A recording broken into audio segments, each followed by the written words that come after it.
Here's the big question this show answers. How do we leverage technology and human science to positively impact our personal and professional life? The Tech Human Experience has the answer. Here's your host, Inc. 5000 tech founder, neuroscience junkie, and Navy SEAL wannabe, Javier Guerra. Hello, my fellow tech humans. Today's guest is a program manager and developer advocate, deeply committed to growing the New Orleans tech community. As a certified Scrum Master and co-founder of the Agile User Group, he's more than just a practitioner. He's a guide and a mentor. Whether it's Agile frameworks, DevOps, or community building, our guest is at the forefront. Please welcome Dustin Gaspard. Thank you for your time today, Dustin. Yeah, thank you, Javier. Happy to be here, man. Yeah, always good talking with you. So let's get started with the fact. According to Goodreads, self-help books make up an $800 million market in the U.S. Do you have any go-to self-development books that really had a significant impact on your life? So technology-wise, I'm always reading those engineering manager type books. One that was really interesting for me was Powerful by Patty McCord. She was the executive of HR at Netflix, and she kind of talks about like the steps she had to take and the things she had to do in order to make Netflix the way it was, and what choices she made in order to really have when the company really took off. And it kind of shaped the way I started thinking about performance management and people on my teams, because she has a little bit harder line than I do. In my past, I've always been like, we're going to do everything we can to make everything work. So she gave me some really interesting perspective. Yeah. And what do you mean by harder line? I'm doing a... Yeah, so Netflix has a term. It's outlined in her book that says, "Hey, we are not a family. We are a team. And every year, like a professional football team, we will reassess exactly what we need and where do we get better and things like that." So, and I guess my go-to, right, as becoming a first-time leader, first-time manager, first-time director, was always like, if I see somebody failing on my team, I'm like, I'm gonna work over an extra to get that person succeeding. Right. So it set me back like, oh, wow. For a lot of other people, there's a line like, that you got to work this hard. You got to do these things. You got to be this technical. You got to, this adaptable to stay here. So it really broadened me as a manager as I started leading more teams at scale. Right. And seeing things fall apart I like that. It makes me think. One of the ways that I work to approach things is I will tell my team, the entire organization, if anybody doesn't work out here, or if there's any problems in the company, like that's my fault. Because as a leader, I'm gifted with seeing the big picture and just, futurist is one of my top strengths. Gallup strengths is my number one strength, right? And so I have the ability to just see patterns and in a sense, kind of almost see how the future is unfolding or it's going to unfold. And so, I take it on as a responsibility. If somebody's failing and I'm not slowing down enough to help them, right, as a coach or as a mentor or whatever, then, if I'm not doing my 100% best job at doing that, then it's my fault, right? If they're not making it, right? Because I didn't slow down enough to help them, or maybe give them enough tools or give them enough time to help them see something that they're missing. And, I'll have this conversation with the team around, our DNA. Literally, our DNA is packed with like the equivalent of 80,000 CD-ROMs of data. But that is a significant amount of untapped potential there. And by coaching, by leading, by putting people in situations where they're out of their comfort zone, that can unleash that potential within them. And literally, if you study epigenetics and all that stuff, the environment and how we are leading, it has a huge effect. And it just makes me think about that. Yeah, for me, the question I always ask myself is, how much ambiguity did I just leave as a leader? Right, when I try to convey a vision or a mission or a goal or something to my team, did I say this is how fast we need to move? This is the things we need to do. Did I remove as much ambiguity as possible for the people who report to me and the people who report to them be able to accomplish their goal? Um, you know, because that's really that's most of the equation most of the time is especially in a world where we're all disconnected and we're all on Zoom all the time. It is so easy to lose so much context from conversation to conversation, and people, their tendency is to stand still and wait until tomorrow. Oh, we'll stand up tomorrow, so I'll ask that question then.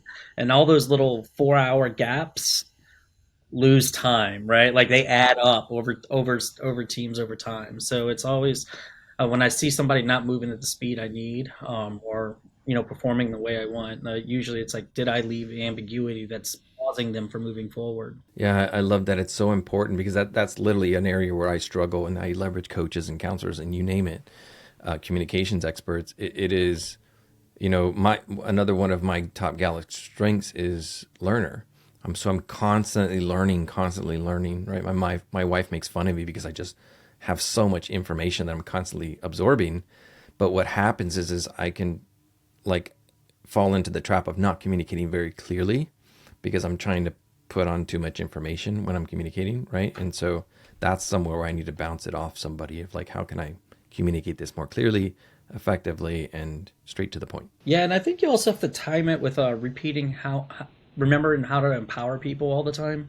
And the reason being, executives tend to be extremely initiative, like self-driven, right? And dealing with ambiguity all the time and dealing with risk all the time. Every decision you make, every time you talk, there's some level of risk and ambiguity.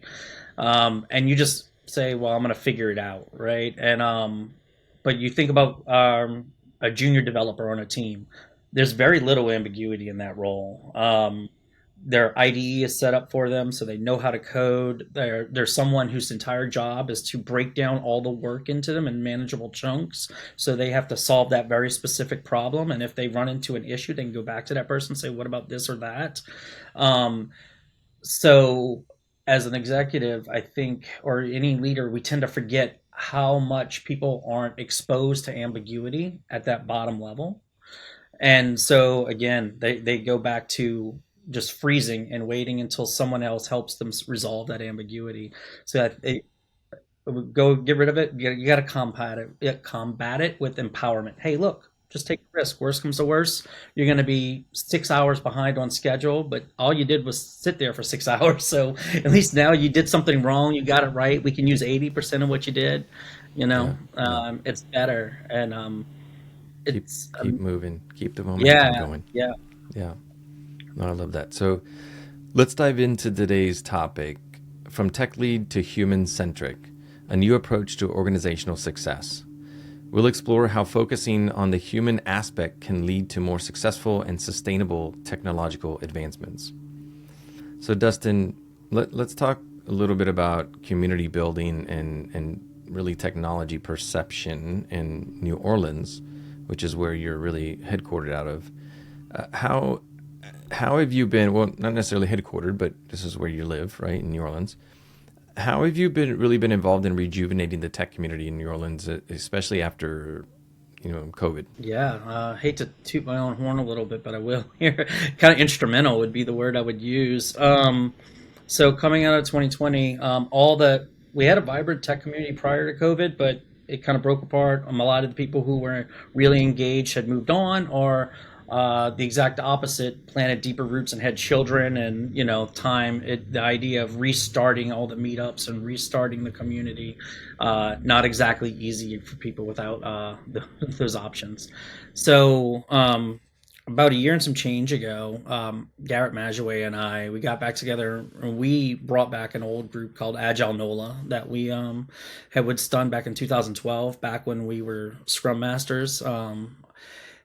And we brought it back a little bit, took the dust off, revamped it a little bit. Now we don't concentrate strictly on agile things. We go all over the place, anything from AWS architecture to AI developments that are happening. We still keep our core of agile stuff that we bring from month to month. From there, the way that it's kind of like rise and inspire people, one of the reasons I do chose to like skip topics a little bit, or like skip around on topics, is I wanted people to come and be excited that there was a community of things getting together and they can talk about the things that excite them, but just frustrated enough that we don't stay on a particular topic, that they have to start their own event. So since then, I've helped a number of different people kickstart their own group, right? So like front end party. Now there's a NOLA Sec party. Recently, I didn't have anything to help this, but now there's a women in tech group that started in New Orleans.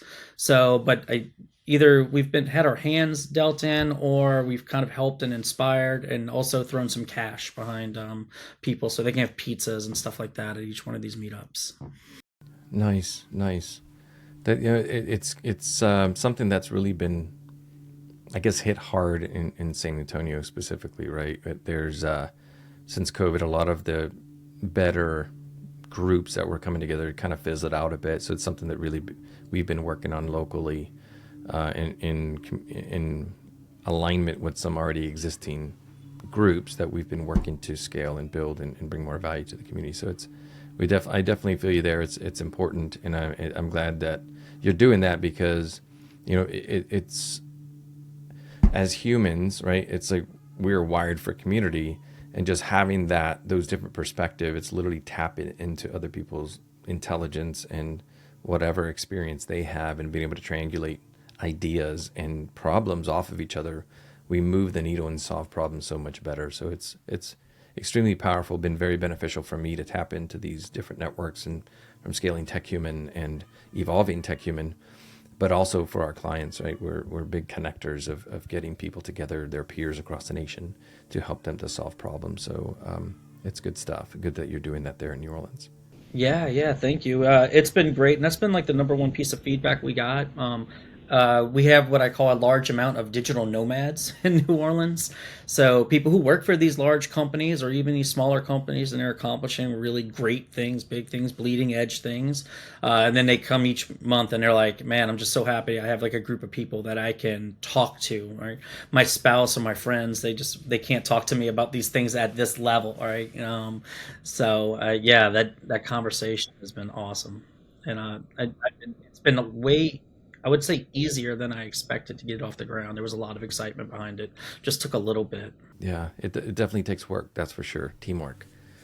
So, bridging technology and business, in alignment with this thought process or this topic, in your opinion, how critical is the role of project management in aligning tech and business objectives with an organizational strategy? It's pretty critical. This is a question I've asked myself a lot over the last 20 years. I feel like the project manager role can be a little contentious. Like there's either some camp that's like it's the most important role in a team, and then other people who say I have no idea what this person does.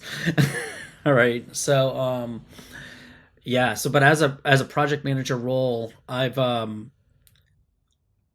had to shine a light on what the team does and what the value they bring to the organization. There are a lot of non-technical companies that don't see the value of their dev teams, right? Like, and that sounds a little harsh, but I mean, I do have some really strong conversations with some C-level and VP level people to make them understand the value they're bringing to their organization.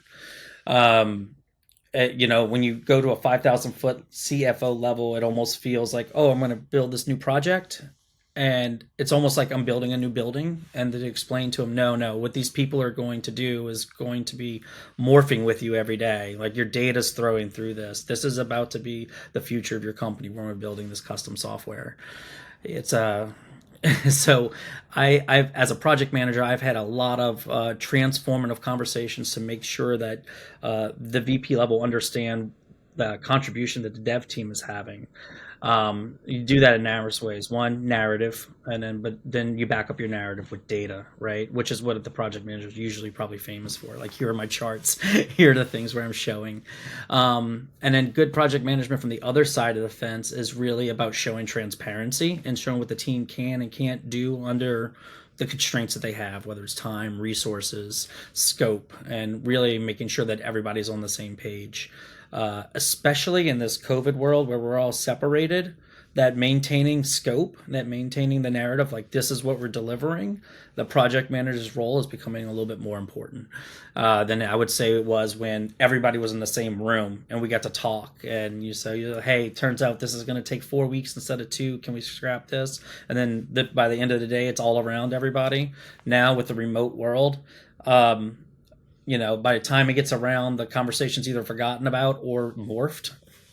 So project manager right now, I would say, is a little bit more important to keep that narrative and keep that scope than ever. Yeah, I've always seen it as very important. I was actually on the board of the Project Manager Institute locally, 15 years ago, and so I went through project management training, and so what I've always seen it as it's the human technology is what I call it, is so important, and projects a lot of times can get off budget. They can creep, there's scope creep. There's all these types of projects that are going on at the same time. And that is really the livelihood, I think, more and more as time, or as the business landscape and the technology landscape evolves, it is really every company now is becoming a technology company. And this is the future of these companies, because if you're not leveraging technology, then you're going to probably get taken out by a more nimble, innovative company that comes in and provides a better service to the end client by leveraging technology, right? Faster, better experience, more efficient, whatever. And those project managers are kind of like the glue that holds it together to keep things on track, and really is to be able to leverage the human technology, I like to say, and align that with the business strategy to help execute in an efficient manner. But also it's so important as the future unfolds to keep these people engaged and feeling like they're moving the needle, because the talent shortage is becoming a bigger and bigger problem as the future unfolds, and new jobs are needed being filled, because it's not just that there's not enough talent and there's not being enough being pumped out from the schools. It's that everything's evolving.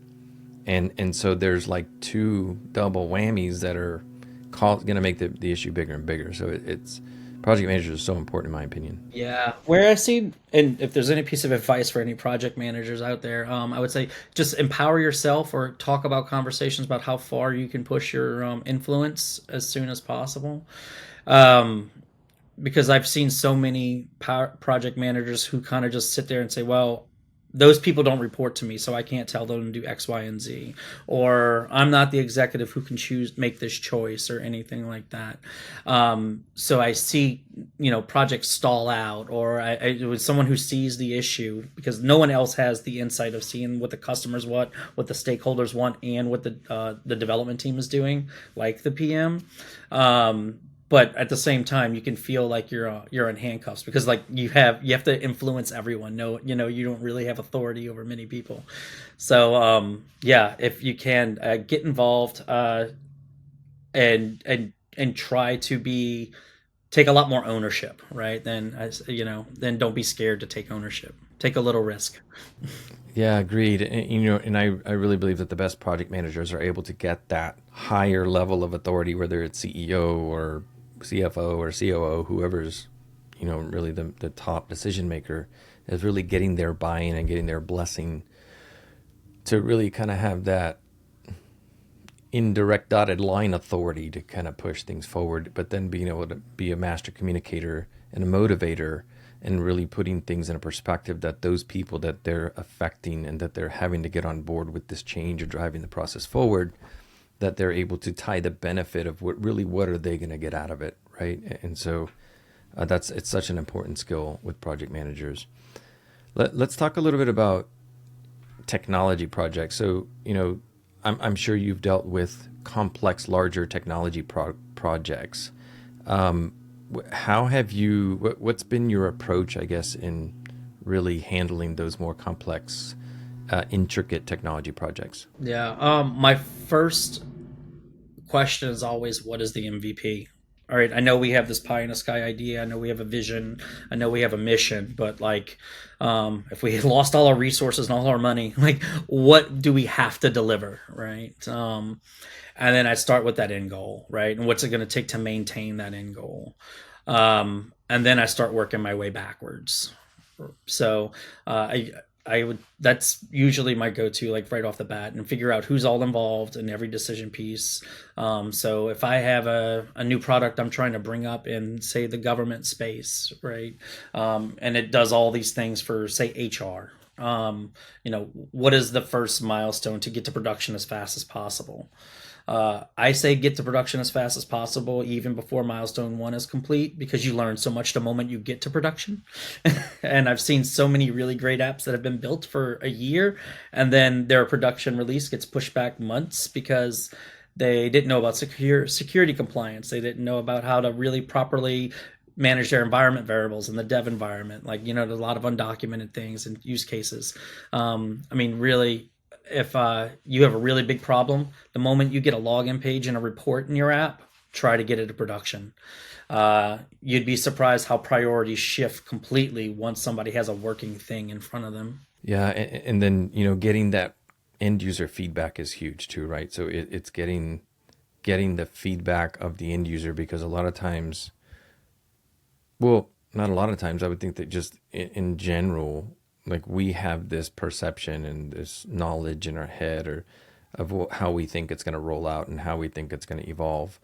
But once people start getting their hands on it, the end user specifically, they know their roles better than we do, right? And so they get their hands on it and they're like, well, what about this? What about this? What about this? So that feedback is so valuable. And that's, what I think is the beauty about an agile approach, is just get it out there before it's perfect, right? Get it out, get it into the hands of the end user, and start getting that feedback so that you can kind of move the needle and build, measure, learn, so to speak. Right. And one part I don't know if the delivery teams ever really think about too much is also that training, adoption, and that change management aspect of it. So when you're rolling things out to your customers, how do people start adopting this slowly but surely?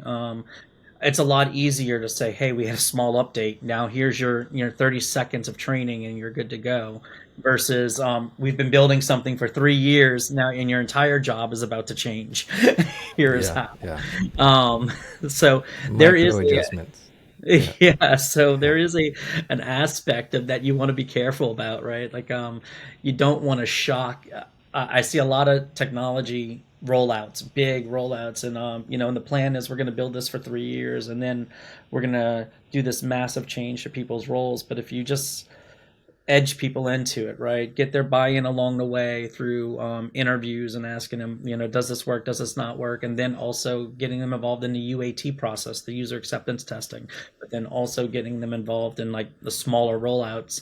All of a sudden the buy-in and the adoption and the training gets a lot easier. Yeah, it's so important. I'm presenting on change in January at a local health information management society event, and it's in my opinion, in a lot of very smart people's opinion, experts in this space, is that we really need to align that change with the human behavior, right? The human psyche, the human everything, because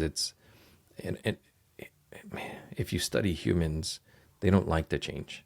They resist, right? And so if you're not approaching things in the right way, you can be creating massive amounts of waste, not only from an operational perspective, from a financial perspective, from a time perspective, from, like, you name it. You could lose great talent because of pushing so much change on the organization at once and shocking those people. And that human technology that is wired to be resistant to change, it really has to be very methodically planned out and executed, so that you're kind of easing them into that change and they really understand the value, that what is in it for them in the short term and in the long term, so that you can mitigate the risk of resistance and fallout. Yeah, there's one thing I think delivery teams have in spades that they don't realize their customers don't. If you're an engineer, you tend to be the type of person who takes new information and adapts it to what you know really quickly.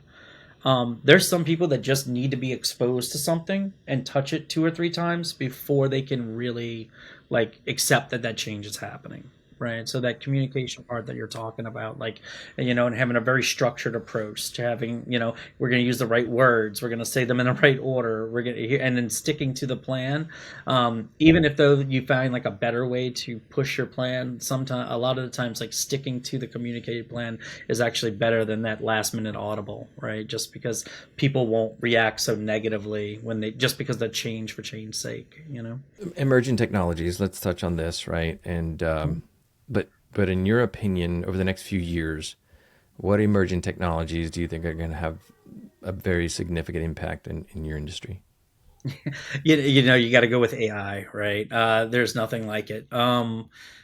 I do think its long-term implications are going to be huge.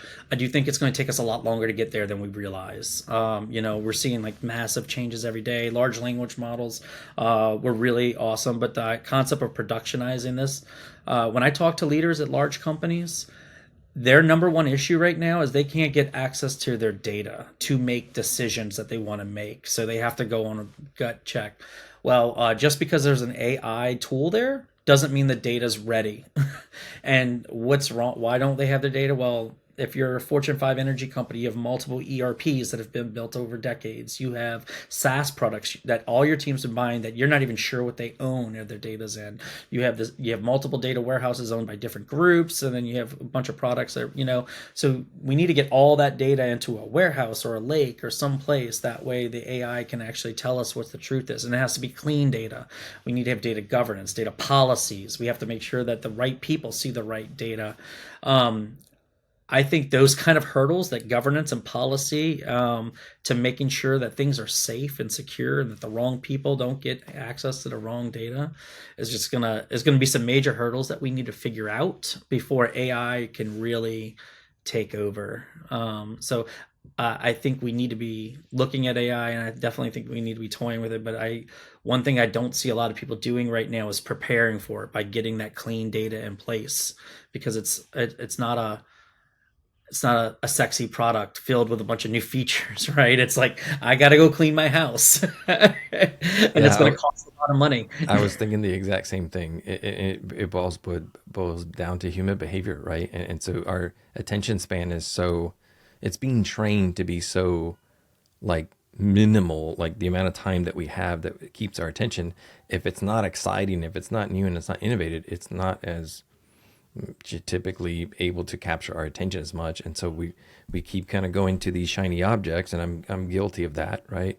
I'm all over AI, and I'm continuously learning, and basically 7 hours a week, I'm now committed to learning how to continuously evolve tech human AI, which we've built, right? And that we're helping our customers with. And so it's but at the end of the day, it's only going to be as powerful as the data and the data governance and all those policies in place. Because if you don't have that clean data, well, then it's not going to be able to ingest it properly, and you're not going to get an intelligent output. So it's so important, and it's just going to become more and more of a need as everything advances. So it's a challenge. So it's going to be interesting to see how the next few years unfold. Absolutely, for sure. Okay, so let's talk a little bit more about personal development and like talent pipelines. From your perspective, what really drives your passion for developing talent and helping your team succeed, or just people succeed in tech Yeah. specifically? I was a software developer for about 15 years before I got into leadership.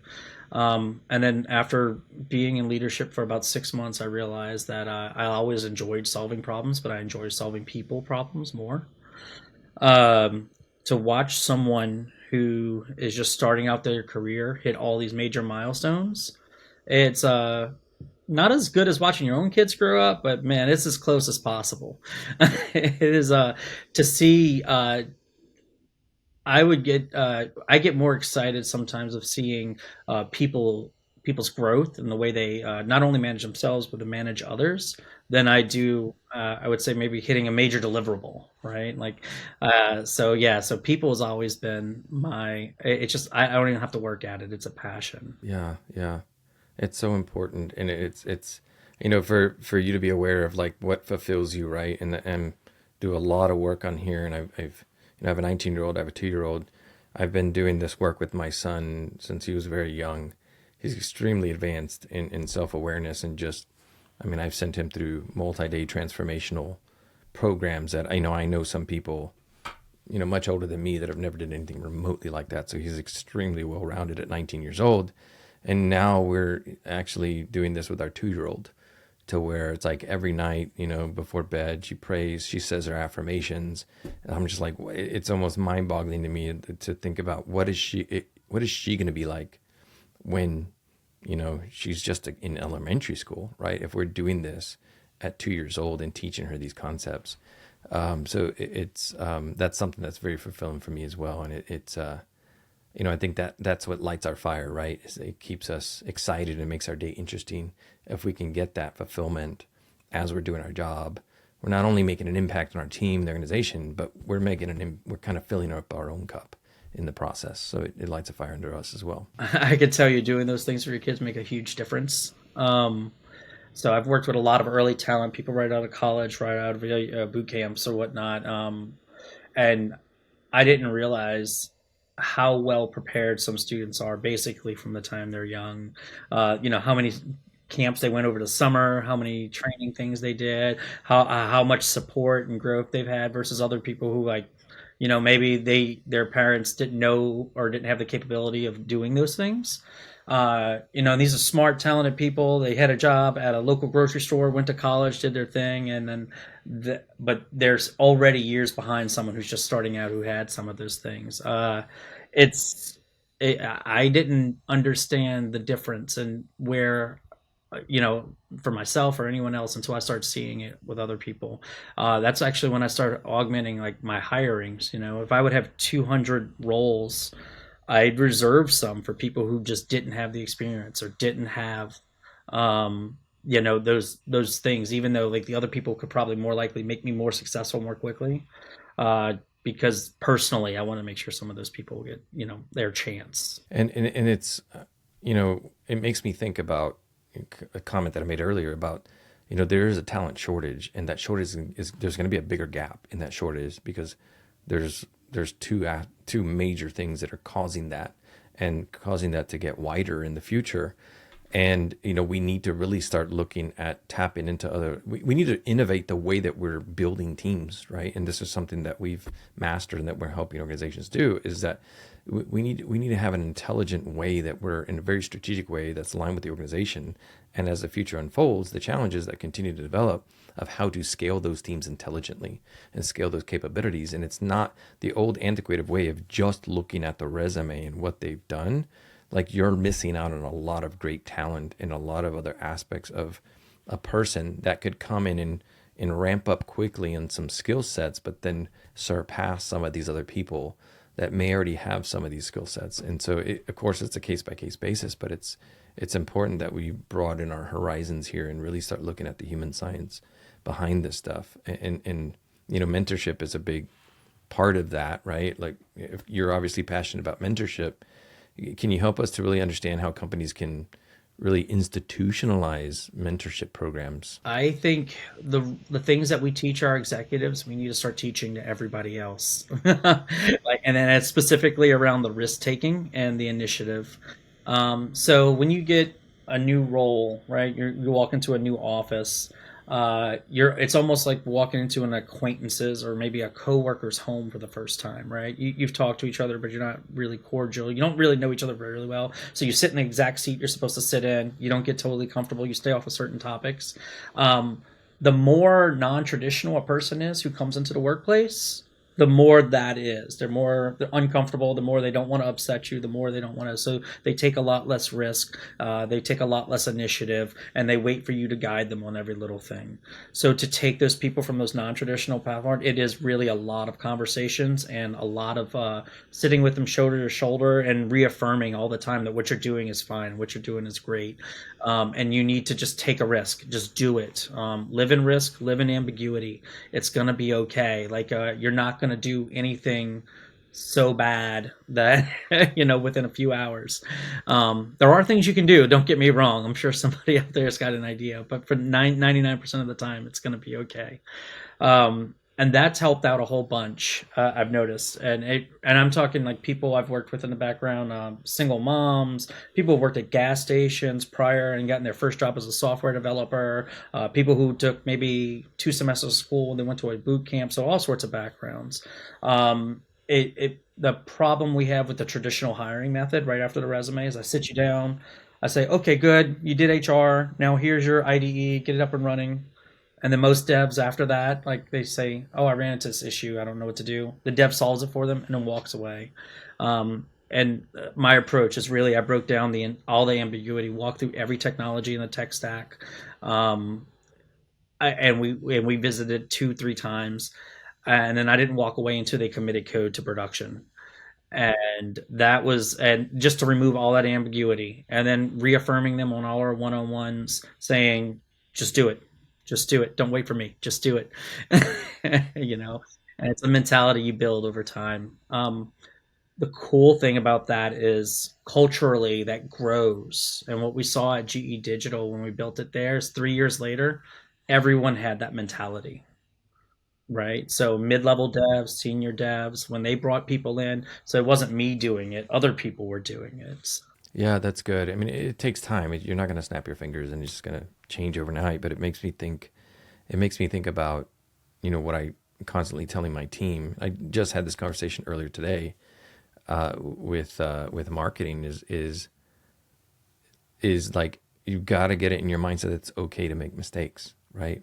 Maybe where you were before, you were, yelled at, reprimanded, whatever, right? For making mistakes. It's different here. It's like if you're not making mistakes, there's a problem because that means fear is holding you back from innovating and pushing things forward and helping us to evolve and get better and better and better. You're gonna make mistakes if you're doing that, and so we need to embrace them. Just own up to them and say, "Hey, I made a mistake. Well, let's look at it. How can we get better next time? What can we learn from it?" And that's the way to continuous improvement. So it's so important to instill that confidence in your people, right, and keep reinforcing that and reinforcing that. I think science says that people have to hear things 7 times before it really sinks in, and they really start to believe it, especially if they've been in a bad experience before to where it was the opposite of a culture. So important. We're coming up close to time here, but I want to ask you a few more questions before we kind of close things out for this episode. Could you help us to understand your opinion and just maybe elaborate on your view of technology, on the view that technology alone is insufficient without like human involvement? It just kind of goes down to like what's the point, right? Like we get excited for technology's sake, especially if you deal with a lot of early talent. People get really excited about it, but you got to remember there is a point to all this new features, all these new framework. You get a new framework, it's to make you as the developer's life easier. It wasn't to build it. As you build a new feature, it's changing someone's life as the way they operate day to day. They press less buttons, they press more.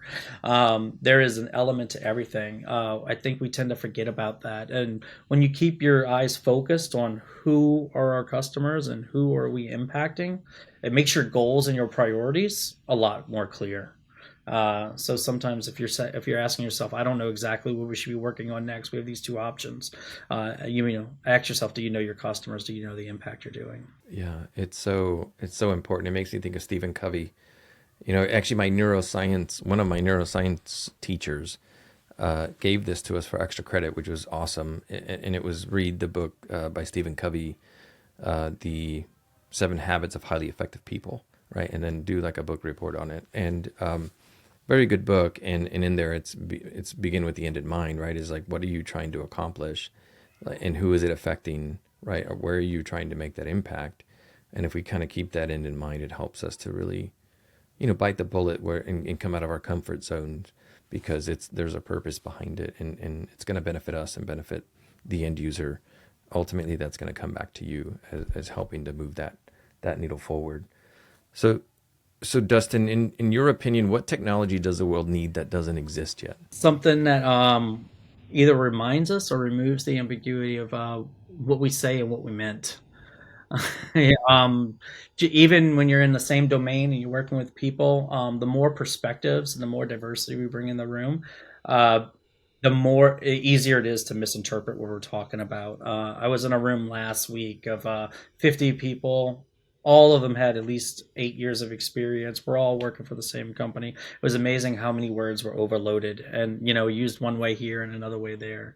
So any kind of technology that would just make what I'm saying actually clear to the person hearing it, that would be what I need the most, I think. Yeah, I forget what movie I saw that on, but it's like, it makes me think about these technologies that are like, it's like you're communicating with an alien or something, right? And you put these earplugs in, and you can actually understand what they're saying. That universal But translator in Star Trek. Kind of. yeah, maybe something. But the majority of communication is not the words that you're saying, right? There's so many other aspects to communication. So you're gonna need that, visual AI to kind of, be watching the people as well. So. So, we're coming up on closing here, Dustin. Really appreciate you joining us today and sharing your insights. We're both obviously passionate about driving the tech community forward. Can you help the audience really understand how they can leverage some of the things that you're doing in New Orleans? Yeah. So if you want to get involved in anything New Orleans, go to noladevs.org. It's a website we built this year. But I would say, if you want to get involved, just start doing something. Talk to the people and get involved. Last year, no one gave me permission to start up the meetups. No one's been giving anybody else. It's really just people just stepping up and doing it. And if you don't want to do something that big or maintain, find one person and mentor.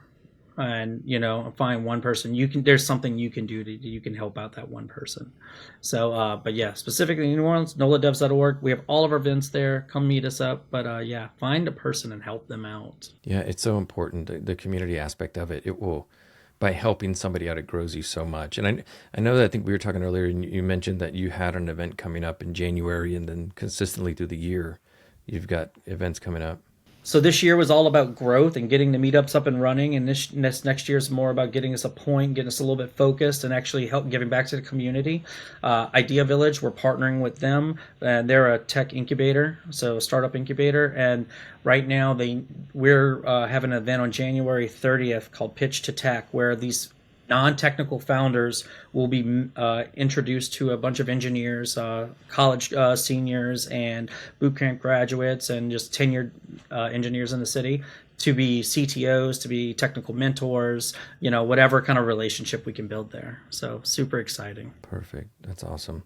So listeners, be sure to check out Dustin's work and follow him on social media. Website links and social handles will be in the show description. So finally, before we end today, Dustin, from our conversation today, what's one piece of actionable advice that you want to leave the audience with? Just get involved. Don't stress out about you don't know something. If you see a problem, chances are other people see a problem too.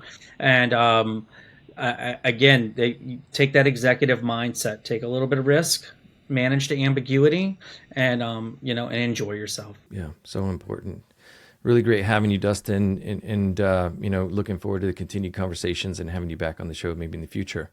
Audience, don't forget to help your fellow tech humans. Share this podcast and follow me on LinkedIn at Javier Guerra 360. See you next time on the Tech Human Experience.